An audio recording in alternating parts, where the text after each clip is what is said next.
शिकायत करता कौन है वो बताएंगे फिर बाद में हाँ हाँ आपका नंबर दे दीजिए जी भैया एक मिनट थोड़ा सा प्लीज जी जी जी जी हो गया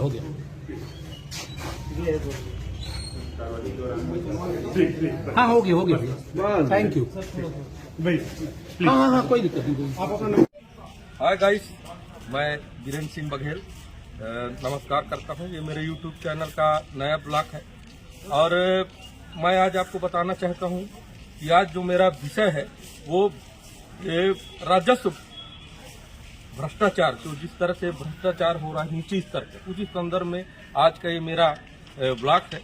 तो निश्चित तौर पर आज गौरेला पेंड्रा मरवाही में देखा गया है कि एंटी करप्शन ब्यूरो ने 2 RI को रंगे हाथों पकड़ा है, 50,000 ये रिश्वत में पकड़ा है। तो ये विषय एक गौरेला पेंड्रा मरवाही का नहीं है, ये विषय मैं सोचता हूँ पूरे भारत का है। ज्यादातर लोग पटवारी से पीड़ित रहते हैं। किस कारण से पीड़ित रहते हैं? बहुत नीचे स्तर पर आप जाएंगे तो बहुत ही सामान्य प्रक्रिया रहता है। आपका सीमांकन नहीं हो रहा है, आपका पट्टा नहीं बन रहा है, या आपको रजिस्ट्री कराना है तो चौहद्दी नहीं दे रहा है। यही छोटी छोटी समस्याओं लेकर किसान जाता है और पटवारी उनको प्रताड़ित करते हैं। इसी विषय में आज हम चर्चा करेंगे। हमारे साथ कई ऐसे लोग हैं जो काफी अनुभव रखते हैं जमीन के मामले में। हमारे बीच बहुत ही युवा नेता और मैं ये कहना चाहूंगा कि एक जमींदार परिवार के रह चुके विनय चौबे जी हैं। विनय महाराज, ये बताइए किस तरह से देखते हैं जो पटवारी नीचे स्तर पर भ्रष्टाचारी करता है? ये राजस्व विभाग क्या है, भ्रष्टाचारियों का बहुत जड़ बहुत मजबूत है। पटवारी, RI और राजस्व विभाग के बहुत सारे कर्मचारी हैं जो बहुत ज़्यादा इस क्षेत्र में लूट मचाए हुए हैं। और अब ये सब शासन इसमें कोई कार्रवाई तो करती नहीं है। बहुत दिनों बाद आज एक कार्रवाई सुनने को मिला है कि RI लोग 2 जन के ऊपर ऐसी भी कार्रवाई हुई है। ये बहुत अच्छा है, कम से कम इससे भ्रष्टाचार में लगाम तो लगेगा। छोटी सी कार्रवाई है और इससे आने वाले समय में और लोगों को मिले, उसका फायदा मिलेगा। देखा गया है महाराज कि नीचे स्तर पर जो किसान रहते हैं वो ज्यादा पीड़ित रहते हैं। इस संदर्भ में आप किस तरह से? किसान तो हमेशा पीड़ित रहा है मरवाही क्षेत्र में, खासकर अपने छोटे छोटे काम के लिए भी पटवारी, RI का चक्कर वो महीनों लगाते रहता है और सिर्फ कर्मचारी से लटकाए रहते हैं कि जब तक उनकी मांग पूरी नहीं हो जाती तब तक वो लोग कोई काम तो करते ही नहीं है। तो किसान हमेशा से पीड़ित रहा है मरवाही क्षेत्र में खासकर। हमारे बीच कई ऐसे किसान हैं और जिनसे जानना चाहेंगे जो राजनीति से भी जुड़े लोग हैं, जैसे शैलेंद्र यादव जी हैं जो काफी समय से मैं कहूंगा जमीनी मामला में परेशान रहे हैं, बहुत लंबे समय से पेटी अदालत के चक्कर काट रहे हैं। किस तरह से देख रहे हैं आप जो कहां से भ्रष्टाचारी चालू होता है? पटवारी का भ्रष्टाचार इतना ज्यादा बढ़ गया है कि बिना मौके में पहुंचे नाम भी वो भी हो जा रहे हैं, नाम इसके नाम उसके नाम, और पेशी है 7 तारीख को, रजिस्ट्री 25 तारीख को हो जा रहा है। ये सब नहीं, ज्यादातर किसान किस मामले में ज्यादा पीड़ित होते हैं? यही जमीन से और हर मामले में जहाँ पटवारी और ये सब विभाग है, सभी मामले में लोग परेशान हैं। और किसान भाई है जो जमीन का कार्य भी करते हैं, प्रॉपर्टी डीलिंग का इनका काम भी है। तो दिनेश तिवारी जी, ये बताइए ज्यादातर किस केस में आप लोग जाते हैं पटवारी के पास? पटवारी के पास वही है, खावती है, नामांतरण है, बंटवारा तो हो नहीं पा रहा है, जो उनका पारिवारिक निजी मामला रहता है। इसमें तो उनको हजारों लाखों बार चक्कर काटना पड़ रहा है। जैसे कि आपने अवगत कराए, अभी की क्षेत्रीय समस्याओं को अवगत कराते भी रहते हैं। विनय चौबे महाराज जी हैं, जैसे आप हैं, आप क्षेत्रीय समस्याओं को लेकर मतलब कभी मीडिया के सामने कुछ बोलते रहते हैं। तो सही बात है, इस क्षेत्र में कोई कहने बताने वाला है ही नहीं। और काम तो ऐसा है कि यहाँ का राजस्व विभाग का 0% है। आप किसी को कुछ कह नहीं सकते, बिना पैसा दिए भी आपका एक भी मतलब काम नहीं हो गया। माने इतना दयनीय स्थिति है, न विधायक को, यहाँ क्षेत्रीय विधायक को मतलब है, ना यहाँ के जितने भी जिला अध्यक्ष हैं, मंडल अध्यक्ष जो भी बनाए हैं, तो इसी मामले में कोई दिलचस्पी है ना ये लोग। अवगत रहे कि भी मतलब इनकार करते रहते हैं, मतलब ये बचते रहते हैं। हमारे बीच बहुत धाकड़ भाजपा के नेता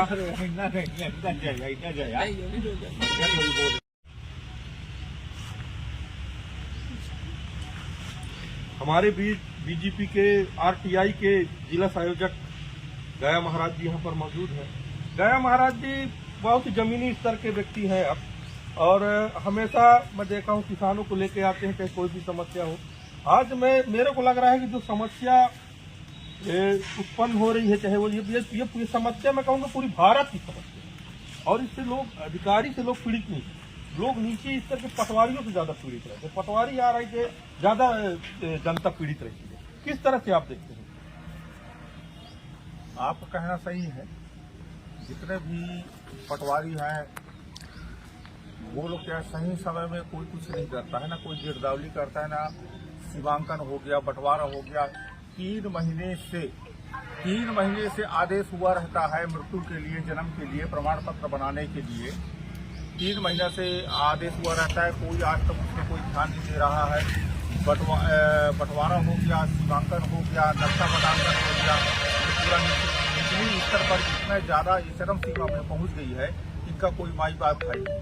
यदि आज फाइल आपने तहसील कार्यालय में देखा है, इसके बाद यदि आप कल उसको जाके आप फिर ढूंढवाओगे तो 6 महीना लगता है उसको ढूंढने में।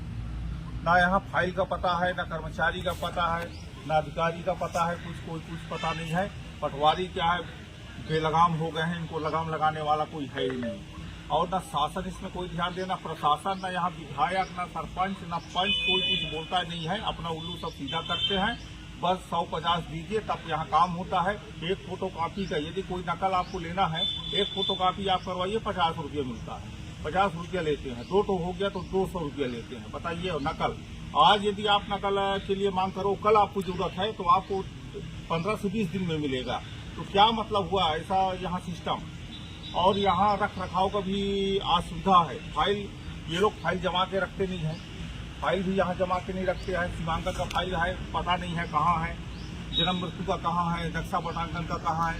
कोई ना नक्शा हो रहा है, बटांकन हो रहा है, ना कोई सीमांकन हो रहा है, और ना किसी का जमीन है। ये बताइए, आज यदि सीमांकन का आदेश हो चुका है तो सीमांकन तत्काल इनको करना चाहिए, लेकिन उस आदेश में सीमांकन करने का तारीख ही नहीं है। मेरे पास ऐसा सा कागज है जिसपे सीमांकन करने का कोई तारीख नहीं है। तो ये बताइए, क्या जुलाई में आप सीमांकन करेंगे, कि अगस्त में करेंगे, सितंबर में करेंगे, कि अक्टूबर में, कब करेंगे आप? यहाँ केवल एक बहानाबाज है, बहाना यहाँ बनाते हैं, बस हो गया। कर्मचारी नहीं है। एक तहसीलदार यहाँ बैठा हुआ है, उसको 2 हल्का मिला है। बताइए, इतना बड़ा नायब तहसीलदार 2 हल्का देख रहा है। ये भी सिस्टम बिल्कुल यहाँ सत्यानाश हो गया। बिल्कुल बहुत सरपंच रहे हैं, किस तरह से देखते हैं जो राजस्व में जो पटवारी लोग से लोग जैसे प्रताड़ित रहते हैं, नीचे स्तर पर इसकी क्या कहानी है? बहुत ही दयनीय स्थिति है गांव की हाल। मैं अपने ही गांव ग्राम पंचायत कटरा में देखा हूं। आज मुझे 15 साल पंचायत चलाते हो गया। आज दूसरे का जमीन दूसरे को नाप दिया जा रहा है, और उन्हीं से बता दिया जाता है कि ये दूसरे की जमीन है। बाद में उनसे पैसा लेके फिर उसको नापते हैं। ये बहुत ही दयनीय स्थिति है। जो जनता किसको भरोसा करे? अगर जनप्रतिनिधि ऊपर भरोसा करता है तो जनप्रतिनिधि लोग सही सलाह देते हैं, तो लोग पटवारी पास जाते हैं। पटवारी लोग उनसे लंबे नोट लेके और उसको सही नहीं बनाते, गलत बना देते हैं। उसके बाद भी किसान लोग प्रताड़ित रहते हैं। हमारे बीच युवा चेहरा, उभरते चेहरा मैं कहूँगा, आकाश सिंह यहाँ पर मौजूद हैं। आकाश, आप किस तरह से देखते हैं जो नीचे स्तर पर जो भ्रष्टाचारी हो रहा है, आज जो कार्यवाही भी हुआ है आरआईओ के खिलाफ, तो आपकी नजर में क्या है? आपके पास जब पब्लिक आती है तो किस विषय में ज्यादा परेशान रहती है? निश्चित तौर पर आम जनता जो है जमीन को लेकर, सीमांकन, परिसीमन को लेकर, इसी सब समस्याओं को लेकर के जनता हम तक पहुंचती है। पर अधिकारी भ्रष्टाचार में इतने लिप्त हैं, क्योंकि कोई भी काम के लिए बिना पैसे के कोई भी काम होता ही नहीं है, चाहे कोई भी हो। आज गौरेला में देखिए, तहसील गौरेला में आज एसीबी एंटी करप्शन ब्यूरो के द्वारा राजस्व निरीक्षक के ऊपर कड़ी कार्रवाई की गई है, और इसी प्रकार की कार्रवाई मरवाही तहसील में भी हो, क्योंकि भ्रष्टाचार में लिप्त अधिकारी जो भ्रष्टाचार में लिप्त है, इस टाइप का भ्रष्टाचार हम नहीं सहेंगे। आम जनता को उसका हक मिलना चाहिए। और मैं शासन प्रशासन से यही निवेदन करता हूं कि ये भाजपा की सरकार है, विष्णुदेव सरकार है, सुशासन की सरकार है। इस सरकार में किसी भी आम जनता को कोई भी प्रकार का समस्या नहीं होना चाहिए।